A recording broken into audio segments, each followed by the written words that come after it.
Hello friends, welcome to Bimal Baske knowledge point. So friends, আজকে আমরা practical use of টেন্সের সম্বন্ধে কতগুলি রুল ডিসকাস করব এইখানে। ঠিক আছে ফ্রেন্ড, সো লেটস স্টার্ট।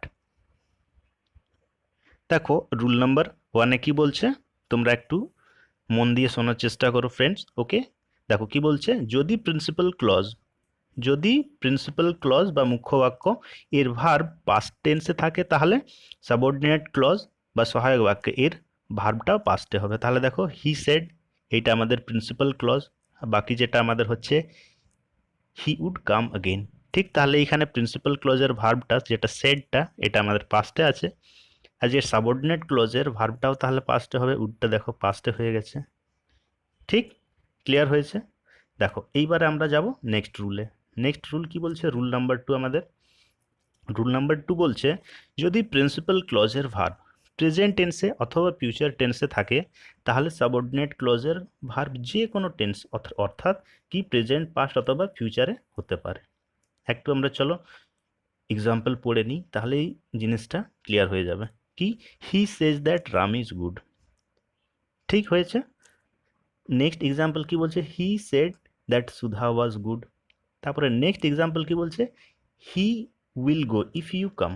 তাহলে দেখো রুল নাম্বার 2টা একটু রুল নাম্বার 1-এর থেকে আলাদা। রুল নাম্বার 1-এ যেটা বলছিল, যদি প্রিন্সিপাল ক্লোজের ভার্বটা কি, প্রিন্সিপাল ক্লোজের ভার্বটা যদি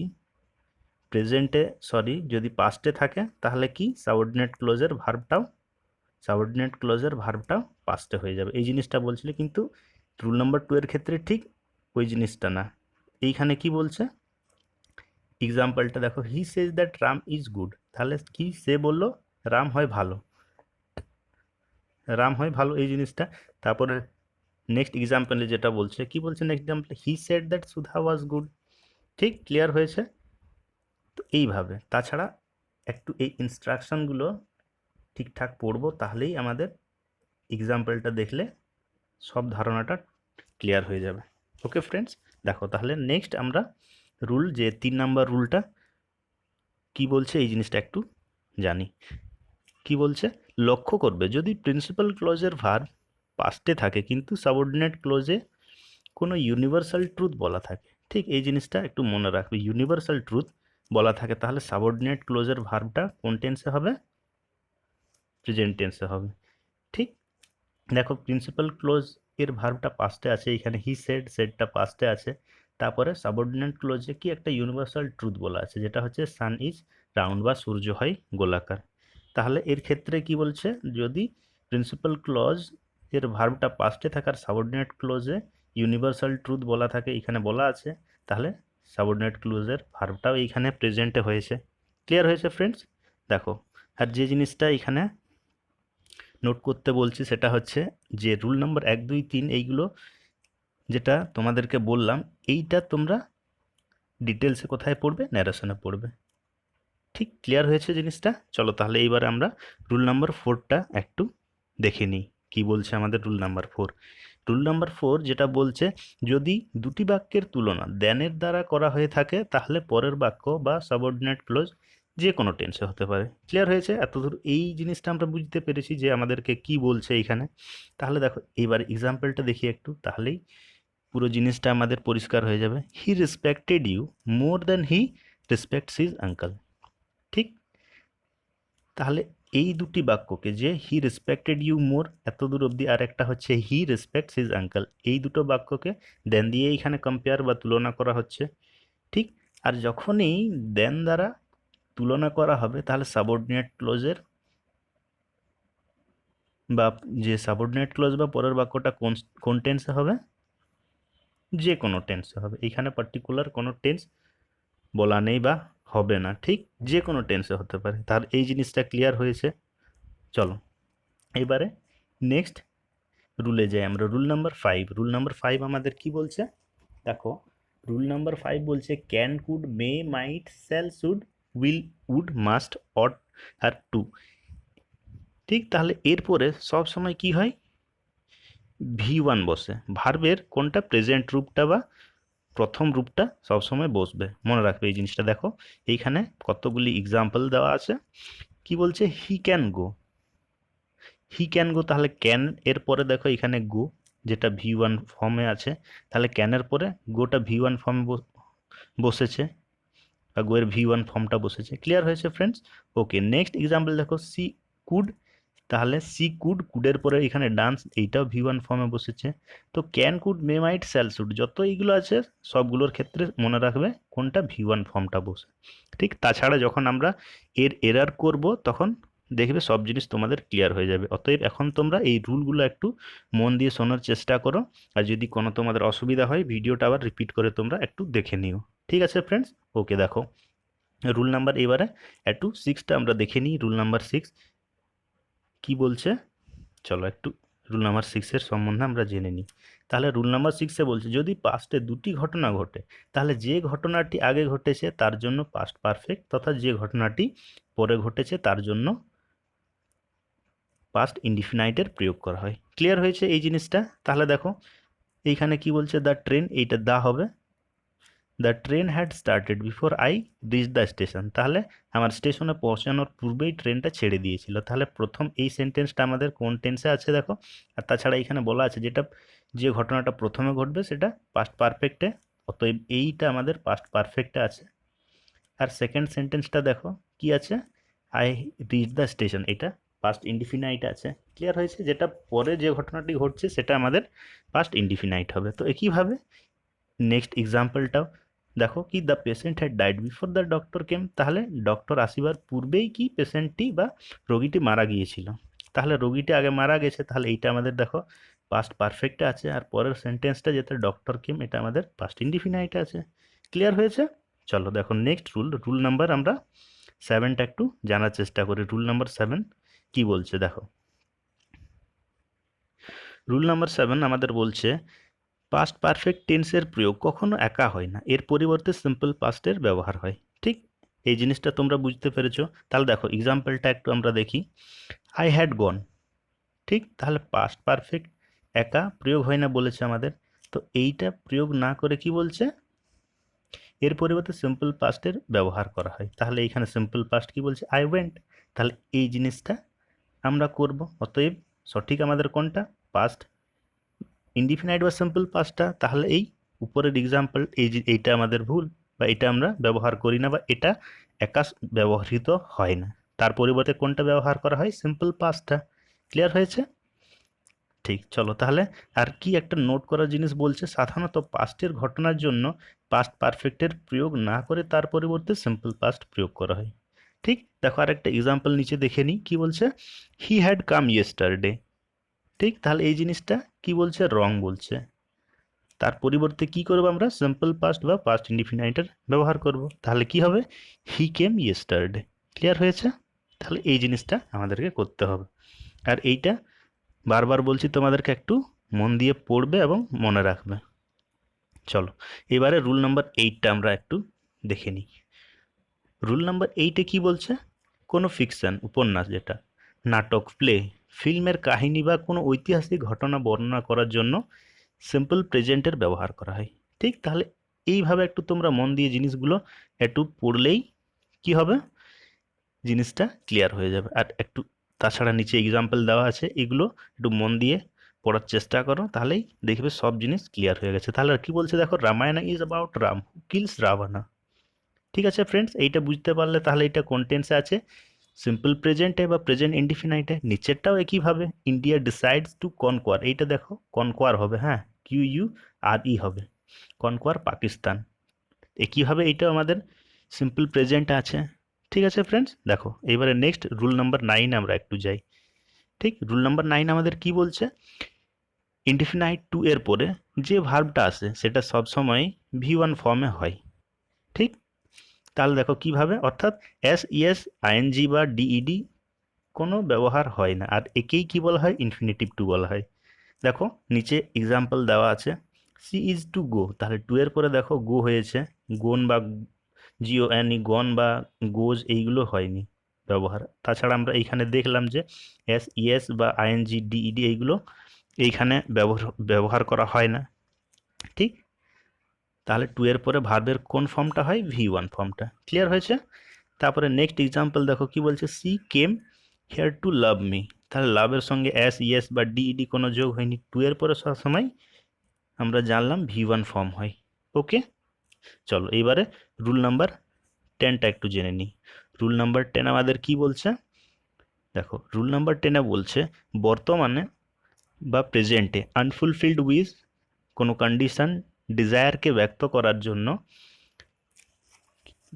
if, as if, as though, I wish, we wish এদের সাথে যদি টু বি ব্যবহৃত হয় তাহলে শুধু ওয়্যার রূপ ব্যবহারে আসে, তাতে সাবজেক্ট যে কোনো নাম্বার পার্সন হোক না কেন। ঠিক, তাহলে এই জিনিসটা একটু তোমরা মনে রাখার চেষ্টা করো যে আনফুলফিল্ড উইশ বা কন্ডিশন বা ডিজায়ারকে ব্যক্ত করার জন্য if, if, as though, I wish, we wish এদের সাথে টু বি ব্যবহৃত হয় তাহলে শুধু ওয়্যার রূপ ব্যবহার আসে। কীভাবে দেখো এক্সাম্পলটা, I wish I were a bird, তাহলে এখানে ওয়্যারটা এসেছে যদি টু বি বোঝাতে, যদি হতাম এইরকম বোঝাতে, তাহলে কোনটা আমরা ইউজ করব, এই ওয়্যারটা ইউজ করব। তাহলে বাংলাটা কি হবে এর, I wish I were a bird, আমার ইচ্ছা যদি আমি পাখি হতাম। এই উইশ বা ইচ্ছা প্রকাশ করার ক্ষেত্রে যেটা বলেছে, তাহলে এই টু বি ব্যবহৃত হয় যেটা, তাহলে শুধু ওয়্যার রূপটা হয়। ঠিক, এইখানে ওয়্যার রূপটা ব্যবহার হয়েছে। ওকে, দেখো তাহলে জিনিসটা মোটামুটি তোমরা বুঝতে পেরেছো। যেটা বলছে এবারে একটা কি নোট, এইখানে দেখো কি দেওয়া আছে, কন্ডিশনাল সেন্টেন্স প্রায় ইফ, অ্যাজ দো দিয়ে শুরু হয়।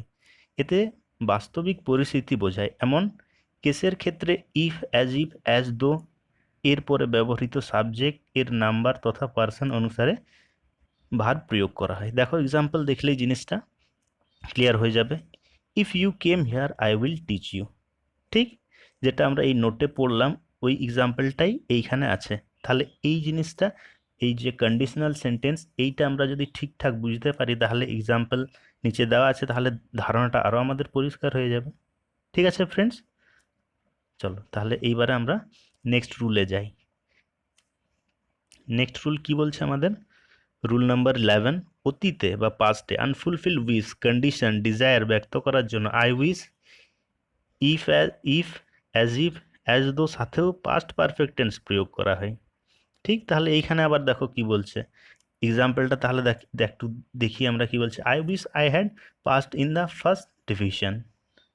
ঠিক, তাহলে অতীতে আনফুলফিল উইশ বা কন্ডিশন ডিজায়ার ব্যক্ত করার জন্য আই উইশ যেটা বলছে এখানে দেখো, ইফ, অ্যাজ দো সাথেও পাস্ট পারফেক্টের, দেখো আই উইশের পরে আই হ্যাড এসেছে, পাস্ট মানে এটা পাস্ট পারফেক্টে আছে, তাহলে এই আই উইশ বা যেটা বলছি ইফ, ইফ এইগুলোর পরে কিন্তু পাস্ট পারফেক্টের ব্যবহার করা হয়। ঠিক, নেক্সট এক্সাম্পল কি বলছে দেখো, if he had come on time he would caught the train, তাহলে ইফের পরে দেখো পাস্ট পারফেক্ট ব্যবহার করা হয়েছে।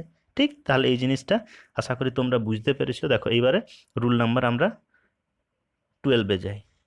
রুল নাম্বার 12 আমাদের কি বলছে, এক্সপ্রেশনের মতো suppose, that, it is high time, it is time ইত্যাদির পরে প্রেজেন্ট অথবা ফিউচার টেন্সের প্রয়োগ করা হয়। কিভাবে প্রয়োগ হয় দেখো এক্সাম্পলটা দেখলেই ক্লিয়ার হবে। It is high time that you went home, তাহলে এর যদি বাংলাটা আমরা করার চেষ্টা করি তাহলে কি হবে, it is high time that you went home, তাহলে এখন সময় অনেক হয়ে গেছে, এবারে তোমার বাড়ি যাওয়া উচিত। ঠিক, তাহলে এইখানে কি জিনিসটা বলছে যে একটা এক্সপ্রেশনের মতো সাপোজ দ্যাট বা ইট ইজ হাই টাইম, তাহলে এইখানে হাই টাইমটা ইউজ হয়েছে, তাহলে এর ক্ষেত্রে কি হবে, ইত্যাদির পরে প্রেজেন্ট অথবা ফিউচার এর প্রয়োগ করা হয় বা ফিউচার টেন্সের প্রয়োগ করে, তাহলে এখানে ইউ ওয়েন্ট হোম, তাহলে তোমার কি এখন বাড়ি যাওয়া উচিত। ঠিক, ক্লিয়ার হয়েছে ফ্রেন্ডস। ওকে, দেখো এবারে রুল নাম্বার 13টা।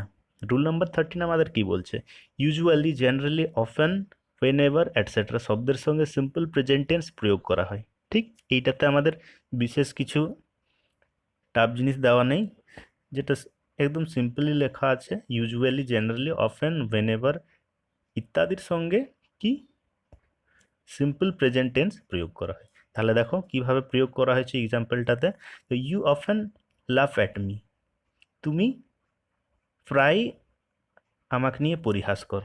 ঠিক, তাহলে অফেনের পরে সিম্পল টেন্স আমাদের বা সিম্পল প্রেজেন্ট বা প্রেজেন্ট ইনডিফিনাইট টেন্সের এইখানে ব্যবহার করা হয়েছে। ওকে ফ্রেন্ডস, তাহলে এই জিনিসগুলো তোমরা এই রুলগুলো একটু ঠিকঠাকভাবে পড়ে মনে রাখার চেষ্টা করবে, তাহলে যখন আমরা এরর ডিটেক্ট করব টেন্সের তার ক্ষেত্রে খুবই কাজে লাগবে। ওকে, চলো দেখো রুল নাম্বার 14 কি বলছে, যদি কোনো কাজ পাস্টে শুরু হয়ে প্রেজেন্টে চলতে থাকে তাহলে ওই কাজের জন্য প্রেজেন্ট পারফেক্ট কন্টিনিউয়াস টেন্সের ব্যবহার করব এবং পাস্ট উল্লেখ করার জন্য সিম্পল পাস্টের ব্যবহার করব। ক্লিয়ার হয়েছে? তাহলে দেখো এইখানে যেটা বলছে এক্সাম্পলে কি বলছে, I have been taking grapes since I was child. হয়েছে এই জিনিসটাই, তাহলে যেটা বলছে যে পাস্টে যদি কোনো কাজ শুরু হয়ে প্রেজেন্টে চলতে থাকে তাহলে ওই কাজের জন্য কি বলেছে এখানে প্রেজেন্ট পারফেক্ট কন্টিনিউয়াসের ব্যবহার করা হয়।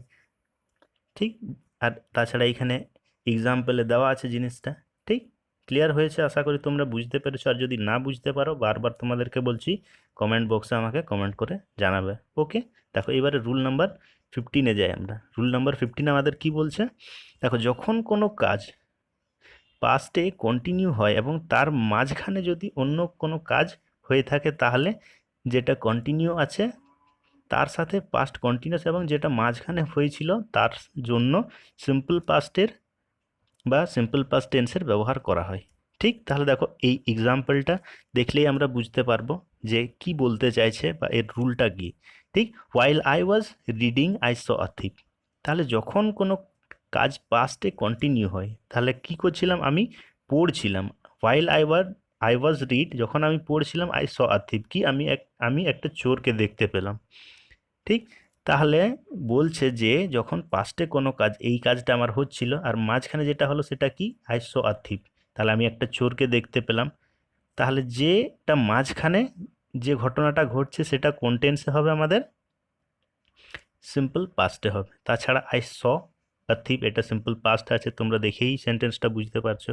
ওকে, রুল নাম্বার 16 আমাদের কি বলছে দেখো, রুল নাম্বার 16-এ বলছে পারহ্যাপস মানে সম্ভবত, ইয়েস্টারডে, লাস্ট নাইট বা last week, last month, last year, এইগুলো যদি এই ওয়ার্ডগুলো থাকে, the other day, the other morning এটসেট্রার সাথে কি পাস্ট ইনডিফিনাইট ব্যবহৃত হয়। ঠিক, এইগুলোর সঙ্গে তাহলে পাস্ট ইনডিফিনাইট ব্যবহৃত হয়। দেখো এক্সাম্পল কি বলছে, আই ওয়েন্ট, এক্সাম্পল আমাদের কি বলছে দেখো, এক্সাম্পলে বলছে I went to Delhi last year, তাহলে লাস্ট ডে, লাস্ট নাইট এইগুলোর সঙ্গে পাস্ট ইনডিফিনাইট ব্যবহৃত হয়। দেখো তাহলে লাস্ট ইয়ার এইখানে আছে আই ওয়েন্ট, অতএব এইখানে পাস্ট ইনডিফিনাইট ব্যবহৃত হয়েছে। ওকে ফ্রেন্ডস, তাহলে এই রুলগুলো ঠিকঠাক একটু বুঝতে পারলেই এক্সাম্পলটাও বুঝতে সুবিধা হবে। ঠিক, চলো নেক্সট রুল নাম্বার 17-এ যাই আমরা। রুল নাম্বার 17 আমাদের কি বলছে চলো একটু দেখে নিই। রুল নাম্বার 17 যেটা আমাদের বলছে, যখন ভবিষ্যতে দুটি কাজ হয় তাহলে যে কাজটি প্রথমে হয় তার জন্য সিম্পল প্রেজেন্ট এবং যে কাজটি পরে হয় তার জন্য সিম্পল ফিউচারের ব্যবহৃত হয়। দেখো তাহলে কিভাবে ব্যবহার করা হচ্ছে এইখানে একটু দেখে নিই, তাহলে জিনিসটা ক্লিয়ার হয়ে যাবে। দেখো when she comes I shall go. ঠিক, যখন ভবিষ্যতে দুটি ঘটনা ঘটছে তাহলে এইখানে কি একটা সে আসছে এবং কি বলছে আই শ্যাল গো, তাহলে আমি যাব, তাহলে একজন আসবে আর একজন যাবে। ঠিক, যদি সে আসে তাহলে আমি যাব, তাহলে এখানে দুটি ঘটনা ঘটছে আর যেটা কি বলছে যে কাজটি প্রথম হচ্ছে তার জন্য সিম্পল প্রেজেন্ট। ঠিক, তাহলে সে আসবে, সে যদি আসে তাহলে এইটা আগে ঘটছে, এটা সিম্পল প্রেজেন্ট আছে আমাদের। ঠিক, বা প্রেজেন্ট ইনডিফিনাইটে, আর যেটা পরে সেটা সিম্পল ফিউচারে, এইটা আমাদের সিম্পল ফিউচারে আছে আই শ্যাল গো। ক্লিয়ার হয়েছে? ওকে, চলো নেক্সট রুল নাম্বার 18-এ আমরা যাই। রুল নাম্বার 18 আমাদের কি বলছে ফ্রেন্ডস, দেখো একটু দেখে নিই আমরা। রুল নাম্বার 18 যেটা বলছে, যখন ফিউচারের কোনো ঘটনা নিশ্চিত হয় তখন আমরা কি প্রেজেন্ট ইনডিফিনাইট ব্যবহার করে থাকি। তাহলে কিভাবে ব্যবহার করি চলো এই এক্সাম্পলটাকে একটু লক্ষ্য করি। কি বলছে, our school reopens on 16th July. তাহলে ফিউচারে ঘটনাটা আগেই নিশ্চিত আছে যে আমরা কি our school reopens on 16th July, মানে স্কুলটা আবার কবে খুলবে, 16 জুলাই। ঠিক, তাহলে এইটা আগের থেকে মানে যেটা বলছে ফিউচারে কোনো ঘটনা নিশ্চিত আছে, যে জানা আছে যে 16ই জুলাই স্কুলটা খুলবে। ঠিক, তাহলে এর ক্ষেত্রে কি প্রেজেন্ট ইনডিফিনাইট ব্যবহার করা হয়। ওকে ফ্রেন্ডস, ক্লিয়ার হয়েছে? চলো, so thank you so much friends. যদি এই ভিডিওটা তোমাদের পছন্দ হয়েছে বা ভালো লেগেছে তাহলে তোমরা ভিডিওটাকে লাইক করো, শেয়ার করো এবং এই চ্যানেলটাকে সাবস্ক্রাইব করো। ওকে ফ্রেন্ড।